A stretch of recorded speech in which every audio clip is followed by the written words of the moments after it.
राधे राधे। राधा रानी की कृपा आप सब पर बनी रहे। आप सभी को जीवित पुत्रिका व्रत की हार्दिक शुभकामनाएं। आज की इस वीडियो में हम जीवित पुत्रिका व्रत की 2 कथाएं सुनेंगे। तो चलिए हम अपनी पहली कथा शुरू करते हैं।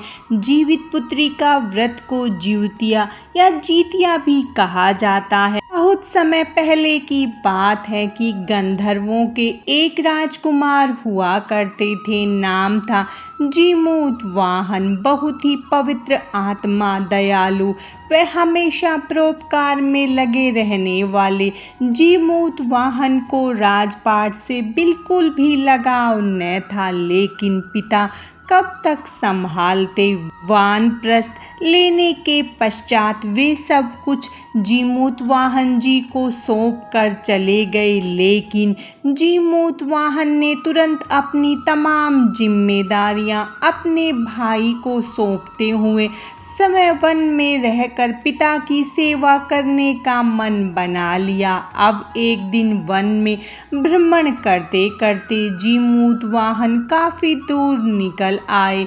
उसने देखा कि एक वृद्धा काफी विलाप कर रही है। जीमूतवाहन से कहाँ दूसरों का दुख देखा जाता था। उन्होंने सारी बातें पता लगाई तो पता चला कि वह एक नागवंशी स्त्री है और पक्षीराज गरुड़ को बलि देने के लिए आज इसके इकलौते पुत्र की बारी है। जीमूतवाहन ने उसे धीरज बंधाया और कहा कि उसके पुत्र की जगह वह स्वयं पक्षीराज का भोजन बनेगा। अब जिस वस्त्र में उस स्त्री का बालक लिपटा था उसमें जीमूतवाहन जी लिपट गए। जैसे ही समय हुआ पक्षीराज उसे ले उड़ा। जब उड़ते समय काफी दूर आ चुके तो पक्षीराज को हैरानी हुई कि आज मेरा यह भोजन चीख चिल्ला क्यों नहीं रहा है। इसे जरा भी मृत्यु का भय नहीं है। अपने ठिकाने पर पहुंचने के पश्चात उसने देखा तो उसमें बच्चे के स्थान पर जीमूतवाहन था। जीमूतवाहन ने सारा किस्सा सुनाया। पक्षीराज जीमूतवाहन की दयालुता व साहस से प्रसन्न हुए और उसे जीवन दान देते हुए भविष्य में कभी बलि न लेने का वचन दिया। इसी प्रकार जीमूतवाहन के अदम्य साहस से नाग जाति की रक्षा हुई और तब से पुत्र की रक्षा हेतु जीमूतवाहन की पूजा की प्रथा शुरू हुई। जीवित पुत्रिका व्रत की पहली कथा समाप्त। अब हम जीवित पुत्रिका व्रत की चील और सियारन की दूसरी कथा सुनेंगे। तो चलिए हम अपनी कथा को शुरू करते हैं। एक पौराणिक कथा के अनुसार एक पेड़ पर चील और सियारन रहते थे। दोनों की आपस में खूब बनती थी। चील और सियारन एक दूसरे के लिए खाने का एक हिस्सा जरूर रखते थे। एक दिन गांव की महिलाएं जीतिया व्रत की तैयारी कर रही थी।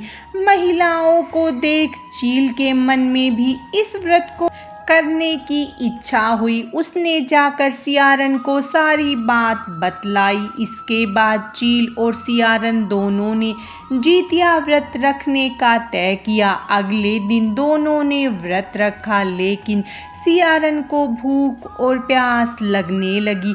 वह भूख प्यास से व्याकुल होकर इधर उधर घूमने लगी। जिस दिन जीतिया का व्रत था उसी दिन गांव में किसी व्यक्ति की मृत्यु हो गई। यह देख सियारन के मुंह में पानी आ गया। सियारन ने आज जले शव को खाकर अपनी भूख शांत की। वह भूल गई कि उसने तो जीतिया का व्रत रखा हुआ है। लेकिन चील ने पूरी श्रद्धा, निष्ठा और मन से जीतिया का व्रत और इसके बाद पारण किया। चील और सियारन ने अगले जन्म में सगी बहन बनकर एक राजा के घर में जन्म लिया। चील बड़ी बहन बनी और सियारन छोटी बहन। दोनों का विवाह हो गया। चील ने 7 संतानों को जन्म दिया। वहीं सियारन के जो भी बच्चे होते थे वो जन्म लेते ही मर जाते। इस तरह से सियारन को अपनी बहन से ईर्ष्या होने लगी और वह भीतर ही भीतर उससे जलने लगी। उसने चील के सभी संतानों को मार दिया और 7 बेटों के सिर कटवाकर चील के घर भिजवा दिया। यह देखकर भगवान जीमूत वाहन जी ने मिट्टी से 7 संतानों के सिर बनाए और सभी के सिरों को उसके धड़ से जोड़कर उस पर अमृत छिड़क कर उन्हें जीवित कर दिया। और जो कटे हुए सिर सियारन ने चील को भिजवाए थे वो सब जीमूत वाहन जी की कृपा से फल में बदल गए। जब सियारन को बहन के रोने की आवाज़ नहीं सुनाई दी और कोई अशुभ समाचार नहीं मिला तो वह व्याकुल हो गई और सारा माजरा जानने के लिए बहन के पास पहुंच गई। सियारन ने खुद ही सारी बातें चील को बता दी।